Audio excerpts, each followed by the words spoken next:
Hello again, fight fans. Welcome to the Neutral Corner, episode 112. I am Michael Montero for Boxing Monthly Magazine. As you can see, the new March issue is out, and boxingmonthly.com. All right, guys, we have a lot to catch up to. We were gone last week.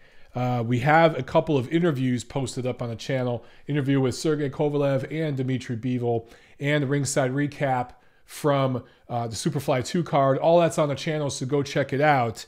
Before we get into some quick news and notes, just want to give you guys a reminder to go on the Apple Podcast, go on iTunes, give the podcast a rating and a review, spread the word about the TNC podcast. Also, spread the word about the YouTube channel. We do a lot of stuff on the YouTube channel, not just the Neutral Corner, but we do the interviews, the breakdown videos, all that good stuff, right? So spread the word about those two things. Thank you so much for all the support. Thank you to our Patreon supporters. Thank you all. It means so much to us. All right, a lot to catch up on. Let's start with some news and notes. So this Saturday, March 3rd, we were supposed to see Jermall Charlo and Hugo Centeno Jr. fight for an interim WBC middleweight title. That fight has been postponed. It's not canceled, it's postponed. And it's likely going to be added to the April 21st PBC broadcast. So Adrian Broner and Omar Figueroa were originally scheduled for April 21st, right? Adrian Broner got into some trouble, arrested in a mall in Atlanta, I believe, for groping a woman. Omar Figueroa got in trouble, a DUI. So both of these guys have been arrested. For a while, it looked like it was going to be taken off the schedule. But I checked on the PBC site today. It's still there. BoxRec still has it up. So BoxFacts, all that stuff has it. So I think it's still happening. And they're going to add this Jermall Charlo, Hugo Centeno fight to that card. So the fight's been postponed because Centeno, I believe he has a rib injury. But it's still going to happen. Either way, you guys know what I think about that fight. It's a way for Uncle Al to get interim title into the hands of Charlo so he can eventually get a title shot. Obviously, we know now that Canelo and Golovkin are going to fight in Las Vegas like I told you guys they were going to. I told you it was going to be announced in mid to late. Well, I said mid-February. It ends up being late February, whatever. But the winner of that fight is going to have, among them, the WBC middleweight title.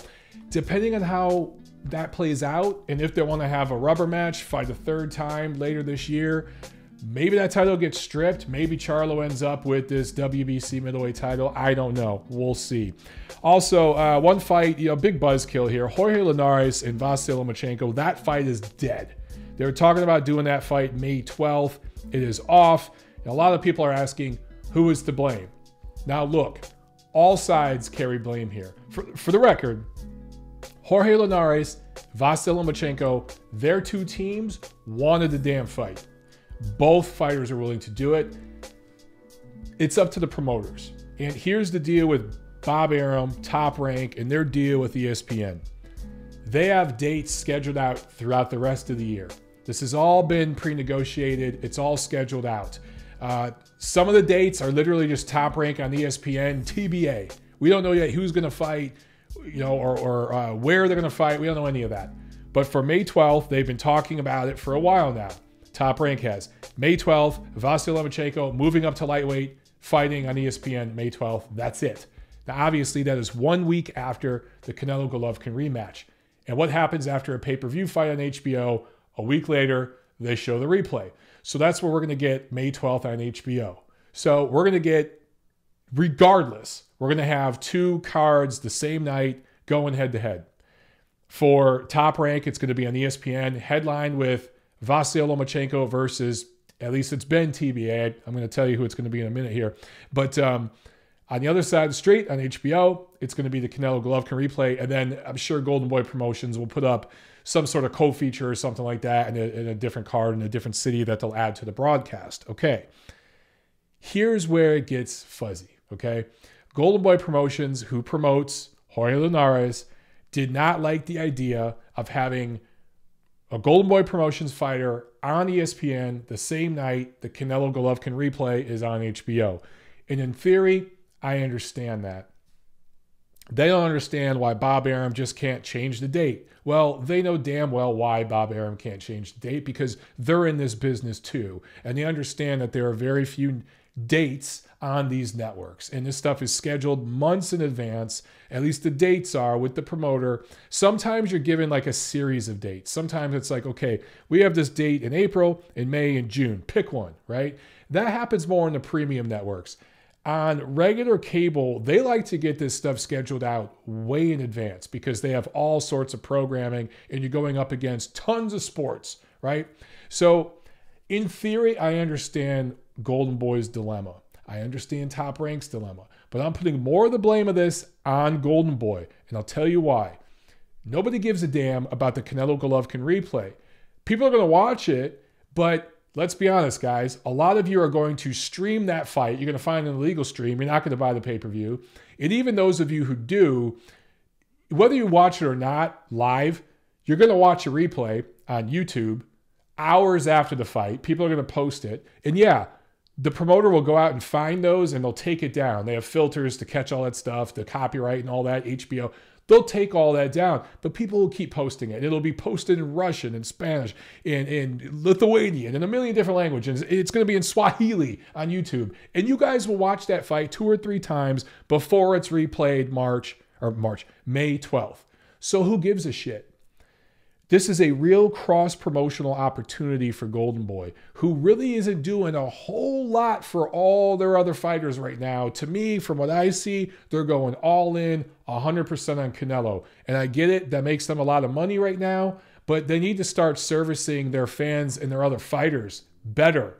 And they were doing a good job a year or 2 ago, and they've kind of fell off recently, and they've just been all Canelo all the time. So with Linares, say you do the fight with Linares and Lomachenko on ESPN. All week, they're going to be promoting that fight on ESPN. You guys saw the last time Lomachenko fought. For the week or 2 prior, they were running all sorts of vignettes on SportsCenter, all this stuff. They were promoting Lomachenko's fight. It's going to be the same thing with this May 12th fight.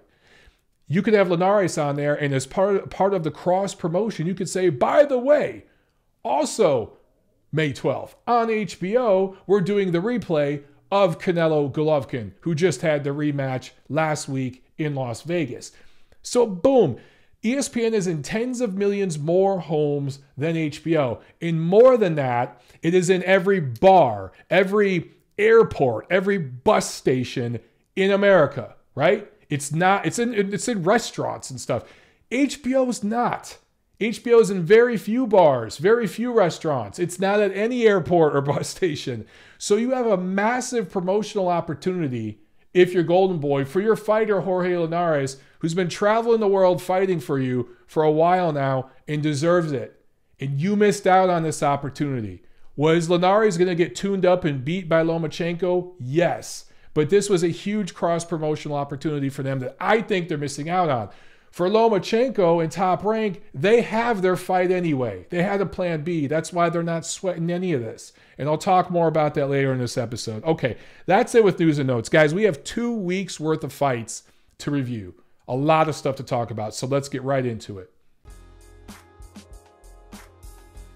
Back on Friday, February 16th, it feels like that was months ago already. It was Top Rank on ESPN. And this card, the main event, falls right into what I was just talking about in the news and notes section. So this was in Reno, Nevada, and in the main event, Ray Beltran finally gets that WBO lightweight title that Grandpa Bob has been trying to get in his hands for years. It rightfully should have been his years ago when he fought Ricky Burns over in the UK and was flat out robbed.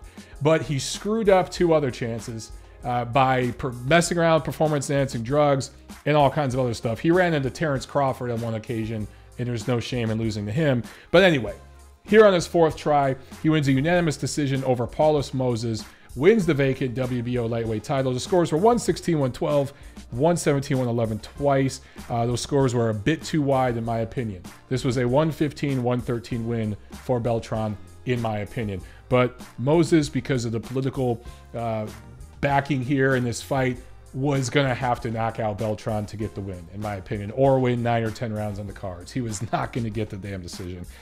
CompuBox showed this as a tough fight. Neither fighter landed more than 5 punches than his opponent landed in 9 of the 12 rounds. So it was a close fight, and there were only a handful of rounds that were a clear winner for either guy. Most people thought that this fight was closer than the judges had it. I'm not alone in that opinion. Okay. But for Top Rank and Bob Arum, look, I like Ray Beltran as a person. You talk to the guy, you see him in the gym, he sparred with Manny all those years. Everybody around the guy likes him. Top Rank likes him. A lot of the journalists here in Southern California like the guy. I understand it. Given the political climate in the recent years with the immigration issue and all that stuff going on, Ray Beltran fits right into that. And guess what? Grandpa Bob knows that, and it's a way to market this guy and promote him to casual fans. And they talked about that on the ESPN broadcast, and guess what they're going to do now? They're going to put him up against Vasyl-Lomachenko May 12th on ESPN, and what do you think a huge storyline to that fight's going to be? You guessed it, right? And then again, in these political times, it's a feel-good story for this guy to get his title, but it's also the background, everything going. He's not just fighting for the title, he's fighting for his citizenship, all this stuff, right? These storylines that you've heard time and time again, that's all going to be played up to the upteenth degree when he fights Lomachenko May 12th. Beltran gets a little bit of a pass for some of the shady stuff he's done. And I'm saying that, full disclosure, that he was robbed in that first title attempt. He should have had the title way back when. So him getting the title now, that's kind of a way of, him getting justice.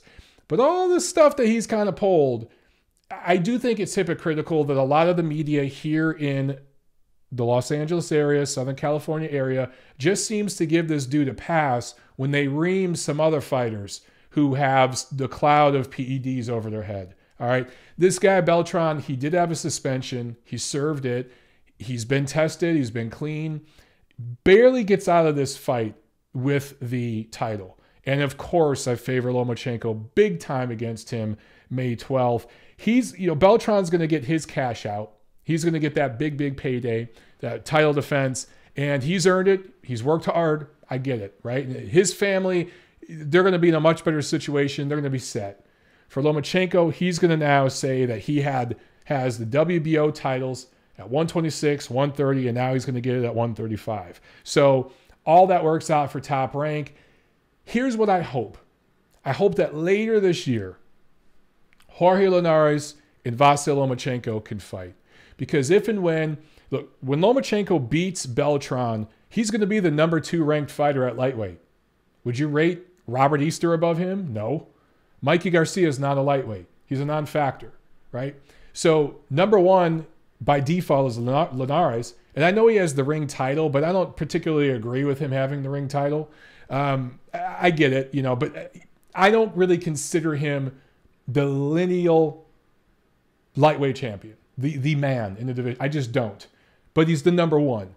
Lomachenko is going to be number 2. So if these two fight later this year, that's number 1 versus number 2, that will crown a legitimate lightweight champion in my eyes. So hopefully all this can be worked out later down the road and we get what we want to get by the end of this year. Also on this card, Egidijus Kavaliauskas scores a TKO 6 win against David Avanesian. Avanesian is a good, solid, professional fighter. I'm not calling him elite, not calling him A-level, but he's a guy who can take care of himself. Good, solid fighter. He's dropped decisions to Andrei Klimov and Lamont Peterson, but he's never been stopped or even hurt. Referee Tony Weeks stopped this contest because the Mean Machine got mean and hurt this guy. And styles make fights, but in recent fights, the Mean Machine has kind of looked not so mean. He's looked a little more passive and almost, I wondered if he had plateaued a bit. That Mean Machine came back in this fight. He looked real good. And this was the kind of statement you want to see from a prospect that's ready to be a contender.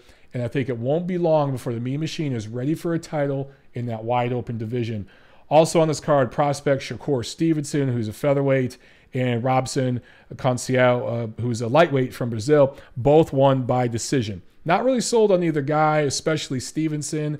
I don't know if we have a future champion there or not. Right now, more suspect than prospect, in my opinion, but we'll wait and we'll see. The kid's a pup. Now, on Saturday, February 17th, we had a bunch of boxing on both sides of the pond. Let's start in Manchester, United Kingdom. World Boxing Super Series, where George Groves wins a unanimous decision over Chris Eubank. The scores were 117-112, which I thought was a good score, 116-112, and 115-113 from Judge Marcus McDonnell. What the hell was he watching? Chris Eubank Jr. won 2, maybe 3 rounds in this fight. I thought it was a wide points win for George Groves. Now, a lot of you gave me shit because I picked Eubank. And that pick was very, very wrong because Groves handled him so well. Look, I will admit, I drank the Kool-Aid on Chris Eubank. I got some parts of my prediction right. But of course, the only result that matters is who wins. And I got that really wrong. Here's the thing, though. A lot of very good boxing analysts and writers picked Eubank. And the bookies picked him. And they always get it right. Okay? So this dude fooled a lot of people. And this was a case where you had a guy who looked the part, seemed to be peaking, young, up and coming, and then an older guy who had been stopped before badly, seemed to be on a downslide of his career, even though they're really only like 18 months apart in age. We were just all fooled. The bottom line is this. Look, I'll give Eubank credit for this. He got cut over the right eye from a headbutt in the 3rd round. He fought through that. He showed some heart and some determination and really what I would consider elite level stamina, which in boxing is really important. He does have that. He's got the motor, but nothing else.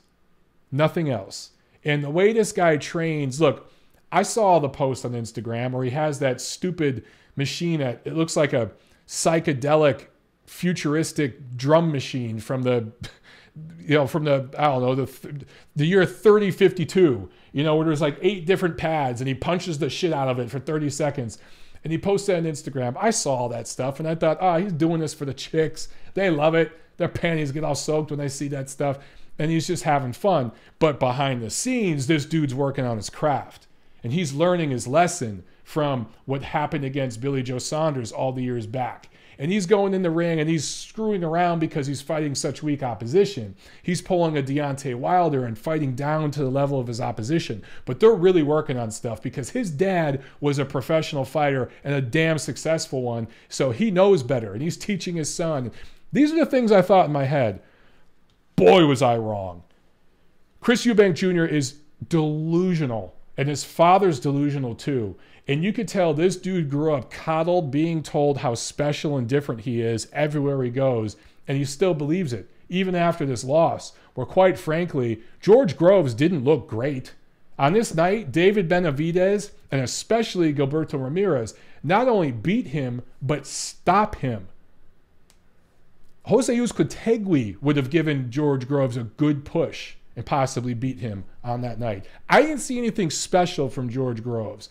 And in fact, this fight was kind of a poor man's version of what Keith Thurman and Sean Porter gave us a couple years ago. In a fight that some people thought was like the fight of the year, but I thought was very overrated, where there was a lot of flailing and lunging, but it wasn't that fundamentally sound.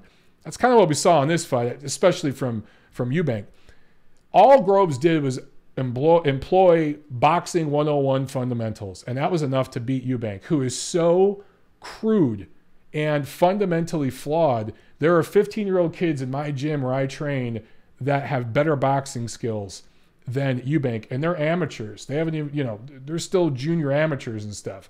So where did both fighters go from here? Okay. Eubank lost to Saunders in 2013, has done nothing but do cool Instagram videos with 1,000 punches in 10 seconds and post that on, all over social media, then come to LA and party in between fights. He needs to learn how to box. He needs to get the hell out of the UK, get the hell away from his father, and not even come to LA to train. He needs to go somewhere off the radar and learn how to box. He's not going to do it, though. He's delusional. He was back in the gym Sunday after that loss to Groves, training the same way. I saw a clip of him hitting the water bag, tapping it a billion times, never extending his elbow, just bent elbows, short little arms, tapping the water bag. It's like, dude, did you not learn a thing? It's obvious he hasn't. And it's just from, he said, oh, well, we'll go back down to middleweight because, the weight gave us an issue. Well, it didn't give you an issue the last few fights, did it? I got news for you. Super middleweight's a very weak division. Middleweight's stacked.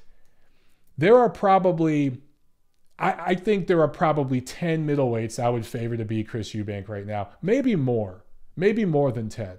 He's just not that good, guys. So he's done. Stick a fork in him. He's done. He's no one to keep an eye on.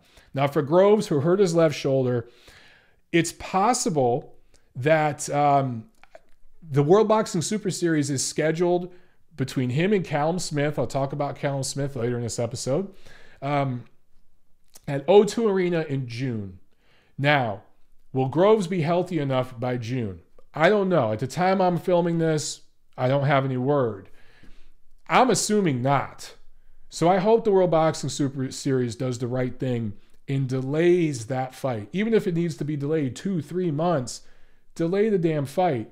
Do it in the UK. It makes total sense there. I understand why they moved it from Jeddah, Saudi Arabia to the UK. You got 2 UK fighters. So delay the fight if you need to. As long as it happens this year, it's all good. And you still got the Cruiserweight finale, which will happen in Jeddah, Saudi Arabia, in May. So I hope that's what happens. We'll see. There's going to be more we're going to have to talk about with this situation. Also on that card, featherweights Ryan Walsh and Isaac Lowe fought to a draw, and middleweight Tommy Lanford won the British middleweight title. Also on this day, PBC had some fights on Fox and Showtime. Now on Fox from El Paso, Texas, I was actually at a bar and I played a little social experiment and just watched people watch this broadcast. And it opened up with Caleb Plant beating Rogelio Porky Medina to improve to 17-0 at 10 knockouts. Virtually won every single round, but it was an awful sleep-inducing fight. And I watched people in the bar, the first few rounds, they were looking at this guy and they're like, wow, look at this dude. He's big, he's athletic, he's ripped. He's so much faster than this guy. He's got these skills. He's got this swag. Look at him with all the tattoos and the haircut, and the facial hair. This dude checks a lot of boxes. Maybe not demographic-wise, but everything else to give the mainstream American sports media exactly what they want in a prize fighter. And everyone in the bar was paying attention. But by about the third or fourth round, there was also female Olympic, I think it was skiing, on one of the TVs in the bar. Everyone was watching female Olympic skiing more than an undefeated American boxer fighting on Fox. Amazing. So Caleb Plant with this win, and I could talk about the fact that he landed 100 jabs, only 7 for Medina. Do you guys really want to hear all the punch numbers? One punch number, this just sums it up, okay? Plant landed 6 power punches a round, and they're all on the back foot. When this guy throws right hands, he doesn't even turn his shoulder over. Oh, I'm hitting the mic here. Hopefully it wasn't too loud. But 101, boxing 101, right? Your coach will tell you, when you throw a right hand, this rear shoulder needs to come forward past your left hand. You need to turn your shoulders. That's where you get some torque in it. He wasn't even doing that. He was staying back and shooting it just like this with his shoulders back. Absolutely nothing on it. His right hand's like a jab. So this guy is now rated number 2 by the IBF. This was for the number 2 IBF ranking. The IBF super middleweight champion right now is Caleb Truax, who maybe Plant could beat, just in terms of styles. Maybe he could beat him. But Jose Uzcategui and Andre Durrell are fighting a rematch this Saturday for the interim title or the number 1 spot. And I don't know, man. I think Uzcategui is going to win that fight. And I don't know if Plant matches up well with Uzcategui. So I just think Plant is eventually a knockout waiting to happen. We'll see. Against the right fighter. In the main event of this card, Devin Alexander and Victor Ortiz fight to a draw. Absolutely terrible decision. 2 judges had it 114-114. And somehow Don Griffin had it for Ortiz 115-113. This was a close competitive fight. But Devin Alexander deserved to win this decision. Victor Ortiz, I'll give him credit. He pushed late. He pressed. He made it close. But there's no way in hell he won this damn fight. And it wasn't a draw. I'm not even going to get into the copy box numbers. Where do these 2 fighters go from here? For Alexander, who had some losses, he had some substance abuse issues. He's cleaned himself up. Deserved to win this fight. But Where does he fit in? Where does Victor Ortiz fit in? I could see Victor Ortiz, because this was a draw, quote unquote, there's justification now maybe for him to fight Jesse Vargas. Maybe something like that could happen. Don't, call me crazy, but maybe we see something like that. That fight in Los Angeles. Maybe Uncle Al will go for it. Alexander, he already lost to Sean Porter in 2013. We don't need to see that again. But you know what? Danny Garcia also fought that same night. And he hasn't fought Danny Garcia yet. I'd like to see that matchup. Let's see Danny Garcia versus Devin Alexander. Why not? We're likely going to get Keith Thurman fighting Sean Porter again because of the WBC craziness and all the sanctioning body stuff going on. So why not make those fights that I suggested? All right, okay. I don't love any of it, but I think that that's the best way to go.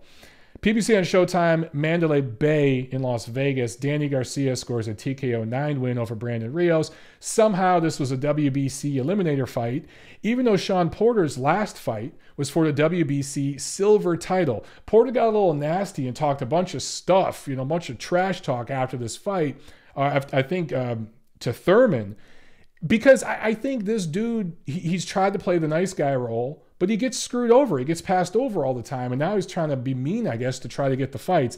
Either way, Danny Garcia beating a completely shot Brandon Rios in an absolutely meaningless fight. This fight told us nothing other than what we already knew. Brandon Rios was shot. We knew he was shot when he got tuned up and stopped by Timothy Bradley years ago. So somehow this is for a WBC eliminator position. We got to see Keith Thurman and Danny Garcia fight again. They fought last year. It was a good quality fight. It didn't set the world on fire, but a good quality fight. But Keith Thurman clearly beat Danny Garcia. And then before that, Keith Thurman clearly beat Sean Porter in a fight that I think was very overrated. So Danny Garcia is 34-1 now with 20 knockouts. Is he an elite level welterweight? Answer me that. Is he an elite level welterweight at the full 147-pound limit? No catchweight crap. At the full welterweight limit, he has wins over a shot Paulie Malignaggi, a shot Robert Guerrero, the journeyman Samuel Vargas, lost to Thurman last year, 8 rounds to 4 on my card, and now he just beat a completely shot Brandon Rios. That's not elite level welterweight. Now, he was competitive enough to win 3 or 4 rounds against Thurman, fine. But top 10, fine. But he's not a top 5 welterweight. I don't need to see him in there with any of those guys. Put him in there with Devin Alexander. As far as Brandon Rios goes, he needs to retire. It's done. It's been done. He beefed with Robert Garcia. They made back up before this fight. Cool. Robert needs to sit him down and talk to him. Brandon Rios really could have made a run at lightweight. When he beat Mike Alvarado back at the StubHub Center, back when it was the Home Depot Center, I was there that night. What a great fight that was. What a great night that was. He should have went on a run there at lightweight. But he was so undisciplined in between fights. He'd blow up so much in between fights. He'd make Nassim Hamed and Ricky Hatton look anorexic. This guy had a crazy lifestyle outside the ring. And he lost the rematch to Alvarado, which should have never happened. He could have done something at lightweight. He was never going to be a pound-for-pound kind of guy or anything like that. But he could have went on a little title run there. But those years are over. His youth is gone, and now his health is at stake. I already see the warning signs of a heavy tongue. This dude's going to have issues later in life already. He needs to retire. That's it. Also on this card, David Benavidez wins unanimous decision over Ronald Gavril, the first defense of his vacant IBF WBC title that he won last September in their first fight. Remember, this was a rematch. Really, really great learning experience, and you could see the improvement from Benavidez. I thought this was a fantastic performance by him. Look, this guy did not have an extensive amateur career. He's only 21 years old. So for him to get those first 12 rounds with Gavril, learn from that experience, it was a very close fight. He barely escaped. Remember, he was dropped late in that fight. He won, but he barely won. It was a close fight. Then he comes into this rematch and dominates and wins decisively. You can see the improvement. And it's not that Gavril fought worse. I thought Gavril fought even better. He hung tough. He took some hellacious punches. He showed a good chin, and he deserves to be back on American TV. I thought he earned that right with his performance. But for Benavidez to get this win in this way, shows me that he's the real deal and he's learning on the job. He's thinking, he's growing in there. I really, really like what I see from him. Man, I can't believe this guy's only 21 years old. 20-0 with 17 knockouts. He's graduated from, I was calling him a prospect with a title before. He's a serious contender now. He's a contender. I know he has a title and some of you want to call him a champ, but he's what I would call a contender in that division. He's one of the top guys in that division. He's either the second or third best super middleweight right now. What's interesting, he has the WBC title. Calum Smith was rated #1 in the WBC last time they released their ratings. So depending on how the World Boxing Super Series turns out, what happens with that, maybe at some point we get a Benavidez-Smith fight. I don't know. We'll have to see what happens. Also on this card, Yordenis Ugas scores a TKO 7 win over Ray Robinson, improves to 21-3 with 10 knockouts. He dropped Robinson in the first and seventh. Robinson was deducted a point after the fourth round for hitting after the bell. For Ugas, this guy was, a lot of people wrote him off after some losses. He lost a disputed split decision to Johnny Garcia in 2012, a disputed split decision to Emmanuel Robles in 2014. Lost a clear, absolutely legitimate, unanimous decision to Amir Imam in 2014 as well. A lot of people wrote him off at that point, but he has battled back with 6 straight wins. He's a Miami-based Cuban, highly decorated amateur, won the 2005 World Amateur Championships, 2007 Pan American Games, bronze medal in the 2008 Olympics. He's someone we could take a look at again. All right, he seems to have turned a corner in his pro career. Thursday, February 22nd, Golden Boy Promotions on ESPN from Indio, California. Joseph Diaz Jr. scores a KO3 win over Victor Terrazas, dropped him twice in the first round, KO'd him with a body shot in the third round. He is now 26-0 with 14 knockouts. Supposed to face Gary Russell Jr. next, who has the title there at featherweight. He's been as mandatory for a while now.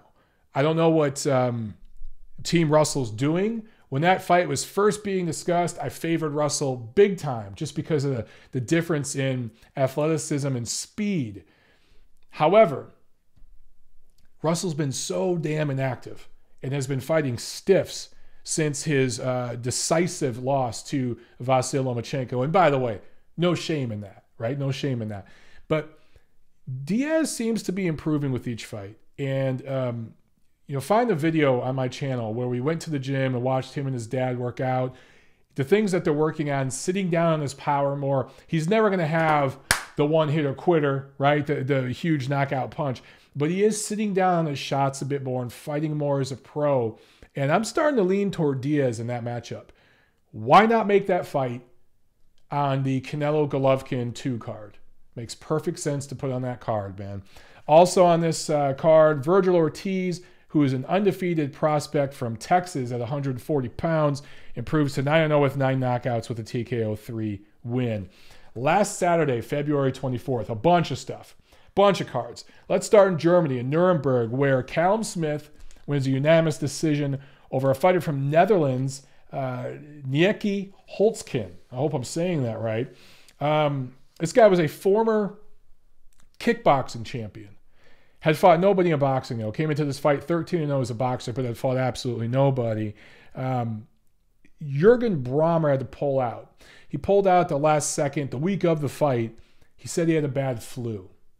So he didn't want to do the fight, and they had this guy waiting as a substitute. He comes in. He had a big social media following. I think he's got like over 100,000 followers on Instagram and stuff. He's known from his kickboxing days. So he came into this fight and brought some fans, 34 years old, and he gave it his best. But you're not just going to walk into boxing and be able to compete, even with a guy like Smith, who is still an untested prospect. We didn't get any questions answered about Smith in this fight. Not really his fault. He can't help that Brähmer pulled out. But, that's enough. A highly touted prospect is enough to beat a guy coming in from another sport. And it is what it is. So Smith is 24-0 with 17 knockouts now. He's still unproven as a professional boxer. Still just a prospect. It didn't look particularly amazing in this fight. Just a jab fest. He won 118-110, 117-111 2 times, and those were good scores. Now he's scheduled to face George Groves, June 2nd at O2 Arena. I think it's eventually going to get pushed back. I can't see how Groves is going to be ready to go June 2nd with a shoulder injury, but we'll find out. Either way, on the surface, you got to favor Groves. All the experience he has, even though he hasn't set the world on fire in his recent performances, neither has Smith. Smith is shown to be really nothing more than a jab and very, very much a one-trick pony, the way he fights, his rhythm and everything. I think Groves is going to time everything coming. It might take a few rounds. I think, maybe Smith can pull it out late on the cards or something, but I don't think so, man. I favor Groves big time. When you look at Smith, good regional amateur career in the UK. He was got a silver in the 2010 Commonwealth Games. Did not qualify for the 2012 London Olympics. That would have been huge for him. And so far as a pro, he just hasn't looked great. Just hasn't impressed. And, it's funny when they first announced the World Boxing Super Series Super Middleweight Tournament, my favorite was Calum Smith. And then I changed to Chris Eubank. Now Calum Smith is in the final. Funny how things work out. Also, on the 24th, there was a card at York Hall in London. Anthony Yarde scores a retirement 7 win over someone I've never heard of, Tony Averlant. Ronnie Clark scores a majority decision win in a minor upset against previously undefeated prospect Zelfra Barrett, who suffers his first loss as a pro, is dropped in the 6th. I thought he came back and fought bravely and showed some real intestinal fortitude. It made this thing close. And I actually think that this loss isn't going to hurt Barrett. I think it's going to make him better. If I were Frank Warren, I'd rematch these two immediately. Don't wait till next year. Do it this summer. The next time these two fight, put on a card there in London and have them rematch. I think it's the best thing you could do for Barrett. The heavyweight Daniel Dubois scores a TKO 3 win over D.L. Jones for Dubois, who now has gone 12 rounds in 7 fights as a pro. This was the first time he went more than 2 rounds, so I guess it's progress, but they got to get this guy more rounds. He needs to work on some stuff. Very raw. Now, great power, has the eraser, some definite tools. The guy needs rounds. You got to get him in there with someone who can go more than 2 or 3 rounds, guys. He's scheduled to fight on April 14th, so he'll be back in the ring. Right now he's scheduled against TBA. Real quick note about Anthony Yarde. They got to get that guy against better opposition. Right now, looks to be a little more sizzled than steak. He posts some of those Instagram videos throwing 1,000 punch combinations on the mitts. I'm not going to call him Chris Eubank Jr. Not going to do that. But we need to see that guy against much better opposition and see him build up. So, that was all the action over in Germany, in the UK, over here in the United States. It was the Superfly 2 card. If you haven't seen my ringside recap video, make sure you check that out. Also, interviews posted with Dmitry Bivol and Sergey Kovalev, who were there in the house at the forum. There were a bunch of fighters there in the house. Really, really fun atmosphere, man. Okay. The last fight, there was a little international broadcast before the HBO broadcast started. And of course, the HBO thing was a triple header. But the undercards were streamed live. And on the last fight on the undercard, the international broadcast, Artem Dalakian scores an upset win, unanimous decision win over Brian Viloria to win the vacant WBA flyweight title. The scores were 118 to 109 3 times. For Dalakian, kind of fought dirty in spots. In fact, he was deducted a point in the 9th round for pushing Viloria's head down. This was his first fight outside his native Ukraine. Didn't really win any fans with his style. Not particularly exciting, kind of to watch, but he wins a title. And that alone could earn him a spot on Superfly 3. It'll be interesting to find out because in the HBO opener, it was also a flyweight fight. Dani Nietes scores a KO 7 win over the Argentinian fighter Juan Carlos Revico for the first defense of his IBF flyweight title that he won last April. Nietes is now 41-1-4 with 23 knockouts. He's won titles at 105, 108, 112. This might have been his finest performance. At least his finest performance in years. He looked spectacular in this fight. You just got the feeling that this guy knew this was his moment, catching the right opponent at the right time. To my knowledge, Revico hadn't been stopped, at least not in this kind of fashion. I'd never seen him just beat up like this. Great performance.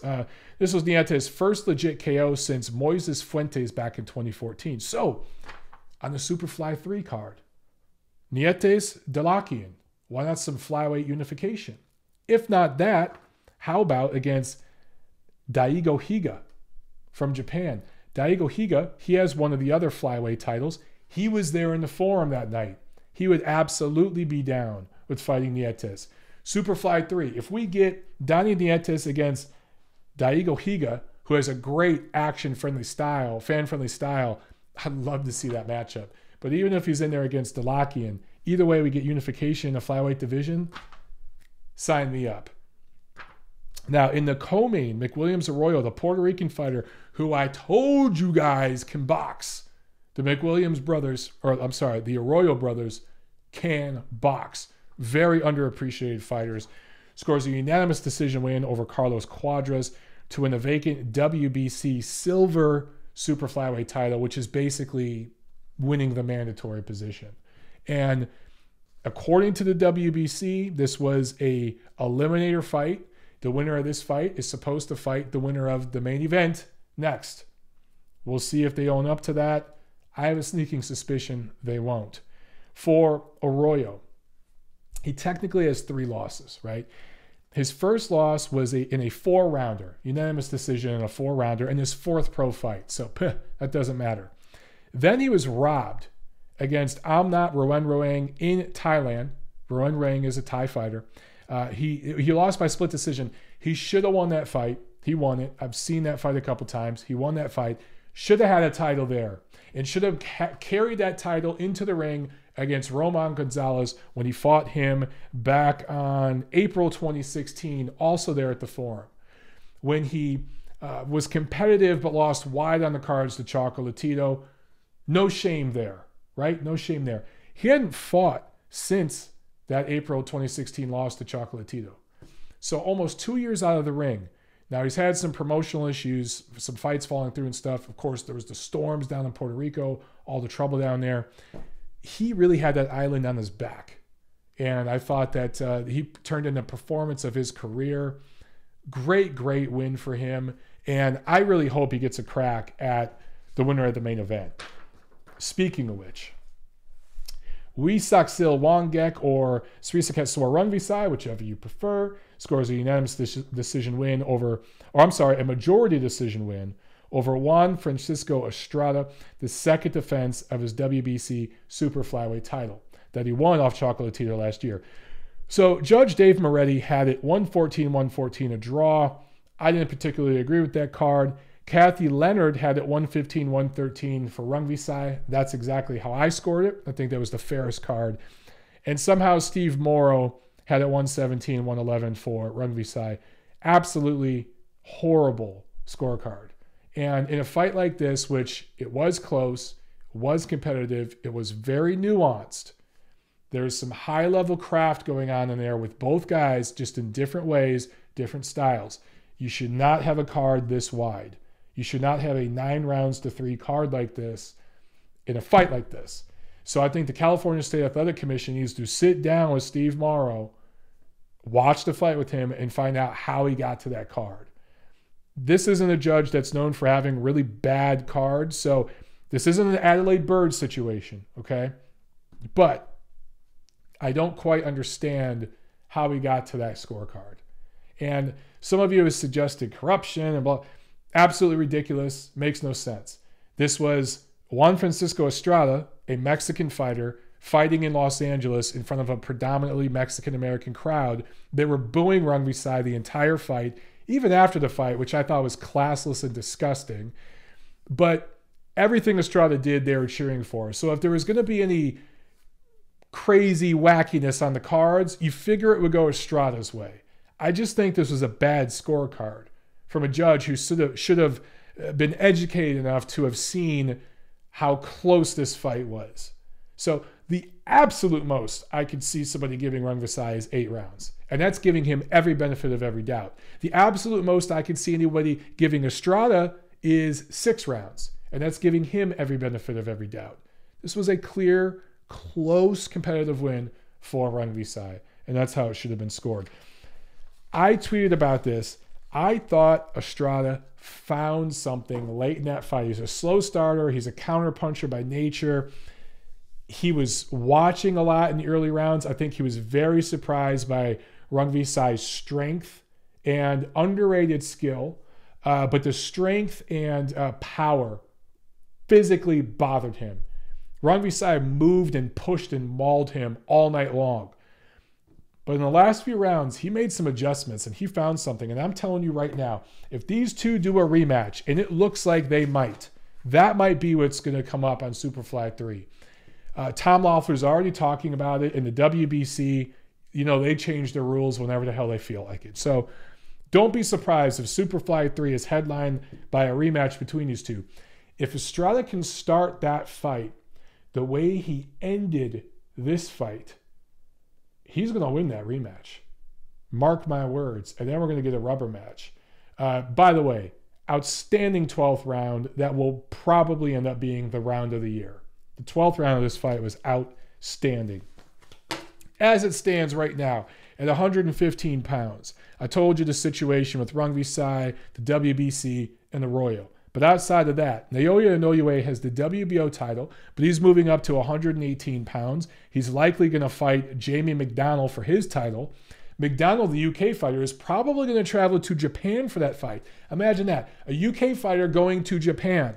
That is how popular Inoue is becoming in Japan. He is a brand there. So he's going to be up at bantamweight fighting for a title. Jerwin Ancajas has the IBF super flyweight title, and he's probably the only guy in the division, now that Inoue is leaving, that can compete with Rungvisai in terms of size, just natural size and strength, right? But he's with Manny Pacquiao Promotions, and I just don't see them taking Ancajas over to HBO. I think he's going to be an ESPN fighter. You heard the rhetoric the last time Ancajas fought on ESPN, just the constant comparisons to Pacquiao. They're trying to build up a storyline there. So I don't see him coming over to Superfly. Khalid Yafai is the WBA title. I'm not sold on him. Okay, he's not ready for that level of opposition. Eddie Hearn knows that. He's not bringing him over to the USA for Superfly 3. So look, Superfly 3, I talked about the flyweight fights to make. I talked about the possible super flyweight fights to make. I think it's going to be a lot of fun, and I think that Tom Loeffler, 360 Promotions, and HBO got something here. These guys don't make a lot. I heard a lot of people complaining about the purses. Guys, 112 and 115 pounders, particularly ones who aren't American, they don't make a lot of money in America. That doesn't mean they're not getting back-end money from their home country when it comes to, I'm not even talking sponsorships and all that. I'm talking network money. They're getting more than what was listed. But for the American promoters and networks, it's cheap for them to fight. And for the way for them to make real money is to fight the best.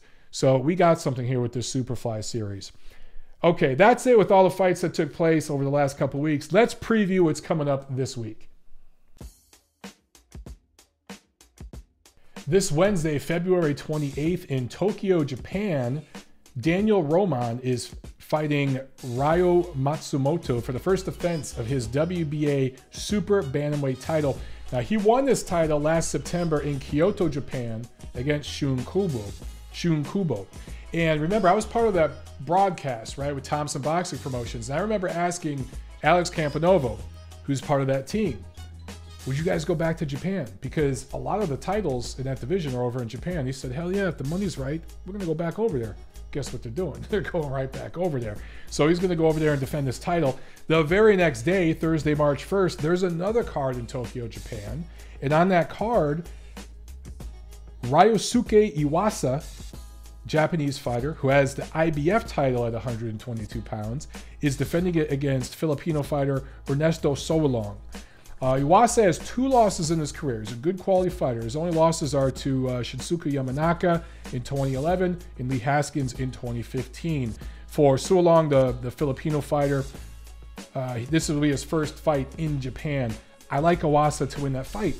If Iwasa wins that fight, if Roman's successful in his title defense, let's unify, guys. Let's make that happen later this year.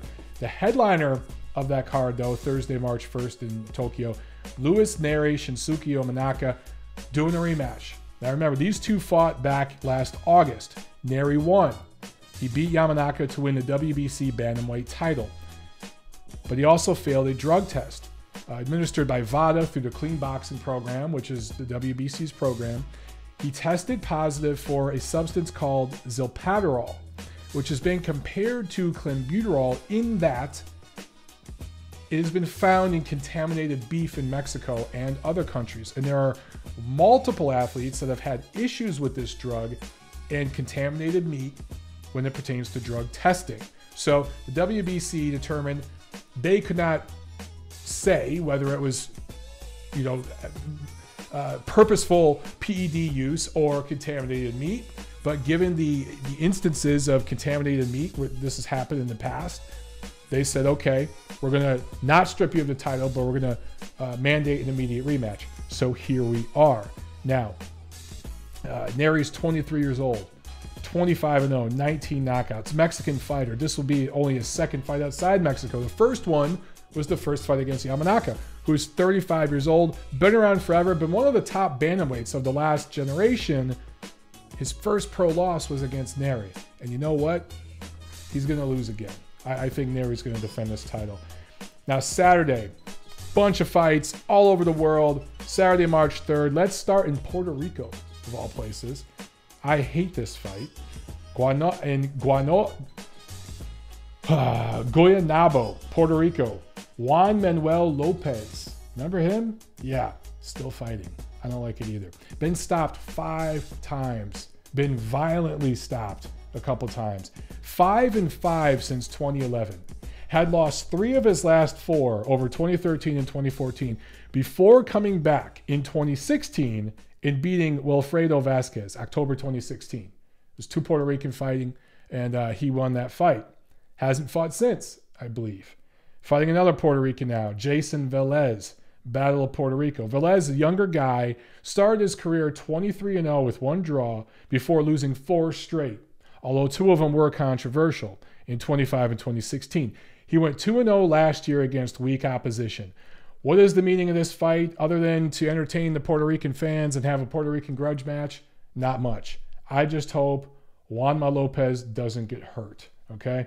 In Glasgow, Scotland, on UK Channel 5, Cyclone Promotions is putting on a card headlined by Edinburgh-born super lightweight prospect Josh Taylor, who's 11-0 with 10 knockouts, a 2012 Olympian, going up against Humberto Soto.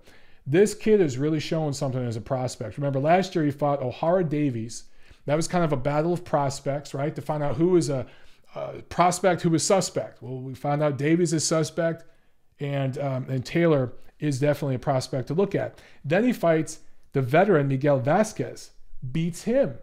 Now he's going up against Humberto Soto. This will be the second defense of his WBC silver title at 140 pounds. Soto, the Mexican veteran, been in with everybody, well past his best. He is faded, but all that experience he's going to bring into the ring. I think that this is an outstanding match for Taylor at this stage of his career. If he beats Soto in decisive fashion, I'm telling you, this kid's on the fast track. I like what I see so far. In Sheffield, Yorkshire, UK, Kell Brook making his ring return against a fighter from Belarus, Sergey Rabchanka. For Brook, this will be his return, coming off back-to-back losses to Triple G in September of 2016 and Errol Spence in May of 2017.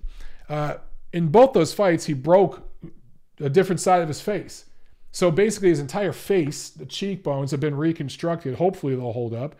Rabchanka is a 31-year-old from Minsk, Belarus, was robbed against Anthony Mundine, a split decision loss in Melbourne in 2014, but lost by legitimate TKO to Tony Harrison and Barclays in 2016. If you're being TKO'd by Tony Harrison, who doesn't hit very hard, you're probably going to lose to even a facially reconstructed Kell Brook. So this is a layup for Kell. I don't love that he's fighting. He might need to hang him up. If he doesn't win this fight decisively, and I mean in dominant, highlight reel fashion, dude needs to hang him up. All right, to the United States. Barclays Center in Brooklyn on Showtime. I talked about the fight before that's canceled on this card, or I should say postponed. Andre Dirrell fighting Jose Uzcategui, a rematch from their fight last May. This is for the interim IBF super middleweight title. You go back to that first fight. Uzcategui was down early, came back, was really starting to put some heat on Dirrell. And I thought he was going to beat him. I thought he was going to stop him. Gets DQ'd for hitting him after the bell at the end of the 8th. Watch that highlight again. He hit him right at the bell. I don't think it was egregious at all. I think that was a horrible disqualification stoppage. Of course, we all know what happened after. Andre Dirrell's uncle sucker punched Uzcategui in the most classless fashion. Clarissa Shields, who's from the same hometown as Dirrell, defended him and said, "Good job, Unc," on Twitter. Just another example of her not getting it and being, I'm not going to use the word idiot, but young and she has a lot to learn. Anyway, for Dirrell, look, I like Uzcategui in this rematch. I think he's going to win. I think that he was coming on and he's going to start this fight the way he was ending that fight, and he's going to win this fight. And he's going to have this interim title and eventually get his shot at Caleb Truax. For Dirrell, it may be I'm biased because I'm from Michigan. I'm from Detroit. He's from Flint. He was this really great amateur. He had 200-plus amateur wins, 2004 Olympic medalist. That's big for the American amateur boxing team.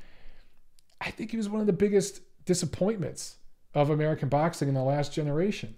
I mean, you look at least guys like Berto and stuff, at least they grabbed a title. And I know Dirrell did have some good quality wins, but in terms of talent, just a lot of wasted talent. Never lived up to his potential. And you look, he had that DQ win against Arthur Abraham back in 2010. And had that injury not happened, apparently there was a brain injury there. We don't know. Maybe there would have been more there. And I thought Arthur Abraham acted very, very classless in that fight. And was getting beat and frustrated and took a cheap shot. And I thought he should have been suspended for a long time for that. But be that as it may, Dirrell just never lived up to the expectations or to the potential that was there.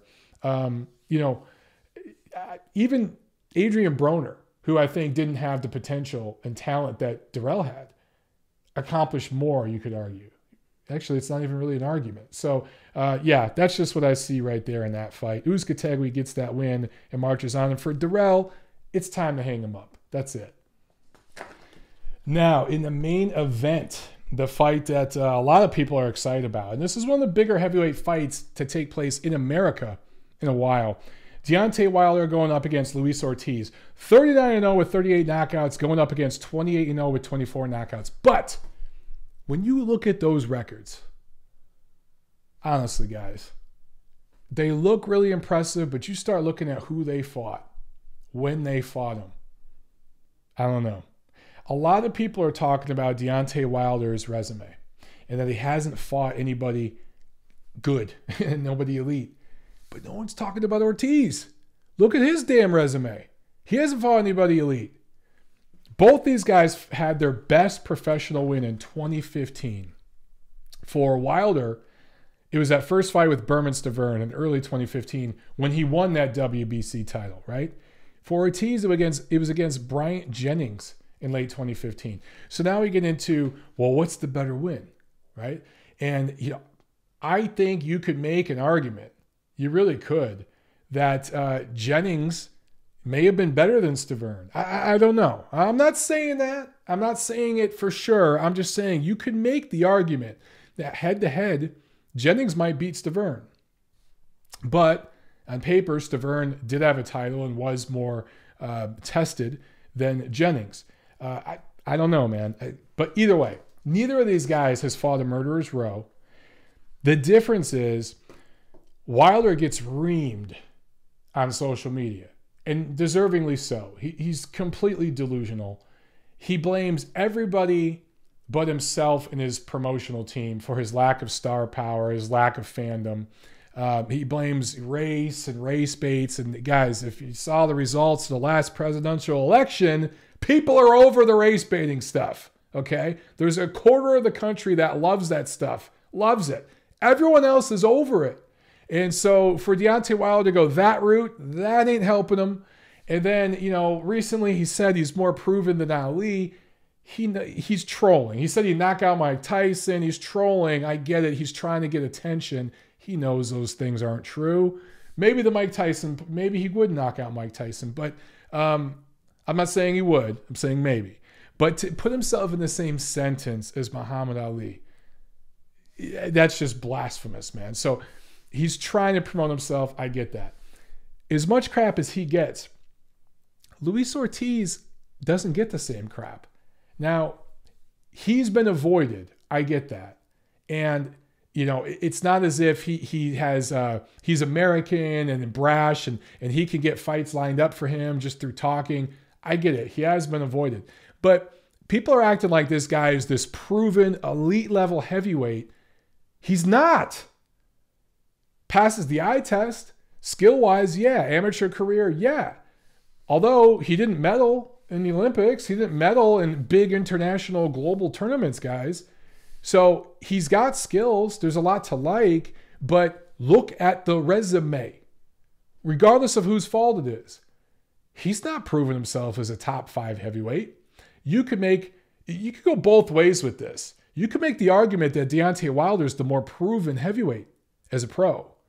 Some might say, nah, it's Ortiz because, you know, he's looked better. He's been more dominant in his wins. I don't know, man. Some of his wins, he didn't look that dominant lately. Either way, I've been saying this since this fight was first signed last year, before it was safe and cool to say it. Deontay Wilder is going to win this fight and win it fairly decisively, as long as he fights smart. If he fights behind that left jab, stays back, uses his length, and forces Ortiz to lunge in to get close. Look, if Ortiz gets close, he can beat up Deontay. Wilder and his team know that. They got to make Ortiz pay every time he tries to get close. Just make him pay with the jab. Keep him out here. Just keep him at the end of that jab. Just tap him, tap him, tap him, tap him. By the middle rounds, start landing that jab, but use it to push the guy, to move the guy to your right. Start moving him in range. Start dropping the right hand. Start landing some right hands in the middle to late rounds. Wilder can get Ortiz out of there. This is a simple paint by numbers, boxing 101 type of fight for Deontay Wilder. He can fight him the way he fought Berman Stavern. Now, Ortiz is better than Stavern. Better than Stavern on his best night, okay? He's got way more craft, athleticism, everything. But he still isn't going to be able to get inside on Wilder like that. His feet don't move as well as his hands do. I just think Deontay is going to jab the shit out of him and get him out late with a right hand. That's what I see. Also on this card, Sergey Derevyanchenko staying busy. He's eventually going to get a crack at the middleweight title. Willie Monroe Jr. staying busy. And Gary Antoine Russell, a 2016 Olympian, all three of those guys are fighting on the undercards. Gary Antoine Russell is the younger brother of Gary Russell Jr. So you have 2 Gary Russells in the same family. I don't know how that makes sense, but it does. Moving on. Driving west from Brooklyn, going into the city, going across the river, into the city, into Manhattan, up to Madison Square Garden. We have a fight there. We have 2 fights there in the light heavyweight division. In the main event, Sergey Kovalev defends his WBO light heavyweight title against Igor Mikhalkin. On paper, this is a complete layup, right? This is his fight with Vyacheslav Shabransky 2.0. And remember, the fight with Shabransky was for the vacant WBO title, which I thought was atrocious. That shouldn't have been a title fight. Either way, Shabransky, a lot of people are looking at this guy, Mikhalkin, as another Shabransky, but here's a big difference, okay? Shabransky had been hurt, dropped, and stopped, softened up by Sullivan-Barrera. Remember, Sullivan-Barrera knocked him out before he got the shot at Kovalev, before Shabransky did. This Mikhalkin guy, now he's never been hurt, never been knocked down, never been stopped. He hasn't fought anybody, so we don't know. But you don't know until you know. Maybe this dude has an iron chin. Maybe he's a diamond in the rough. We don't know. Either way, this guy's a Russian-born fighter who's now based in Hamburg, Germany. I'm telling you right now, he's going to give Kovalev more of a fight than Shabransky did. Okay? But it's still a matchup for Kovalev to win and win by late knockout. The fight I'm excited about on this card is the co-main. Dmitry Bivol defending his WBA light heavyweight title against Sullivan-Barrera. Bivol is 27, has looked awesome, but hasn't fought anybody. He beat a cab driver in Australia, or no, I'm sorry, it was an Australian cab driver. I think it was in Monaco for the title. And again, that shouldn't have been a title fight. So both of these guys won versions of the title that are paper thin. As thin as my notes, okay? As thin as my notes. The one thing you could say about Kovalev is he went rounds. You know, he had 2 fights with Andre Ward. I thought he won the first fight. I thought he was ahead on the second fight until the stoppage. So that alone puts him at the elite level in the light heavyweight division. He was the former champ. So I don't mind him having a title. For Bivol, this is his proving ground. As I mentioned, he's 27 years old, but still an unproven prospect. We're going to get a lot of questions answered against Barrera. A lot of questions about Bivol answered in this fight against Barrera. Bivol was 268-15 as an amateur, but it was mostly at the regional level, a lot of these military tournaments and stuff. So it wasn't at the global level, right? So he didn't fight the best of the best. However, even in a regional type of career, 200 plus fights, almost 300 fights in the Russian system, that's damn good. It's the best amateur system in the world. They're even better than the Cubans now. They really, really are. Now, the Cuban is 35 years old, and he is listed as the bigger man, 6'2" to 6 feet. So he's a little taller, 73-inch reach, vastly more experience as a professional, right? Obviously, the 12 rounds he went with Andre Ward, just that experience alone trumps anything Bivol's done so far as a professional. But on top of that, he had quality wins last year over Joe Smith and Felix Valera. So on paper, you want to say, man, Barrera is going to teach this guy something. You know, he's going to give him a boxing lesson. Here's the X factors, okay? Number one, we don't know how Bivol catches. We don't know if he could take a shot. But assuming he can, we'll find out. Barrera has been dropped a few times. Never stopped, but he's been dropped, I want to say 4 times in recent fights. I believe Valera dropped him, Smith dropped him, and Andre Ward dropped him. So I think Shabransky might have dropped him too. Correct me if I'm wrong, guys, but I believe all 4 of those guys dropped him, or at least buzzed him, at least hurt him. So he could be hurt. Bivol punches through the target better than maybe anybody in boxing right now, at least at that prospect level. So I think that what we're likely to see here is Barrera having some real early success and maybe even scoring a flash knockdown, backing Bivol up, visibly buzzing him or moving him a little bit.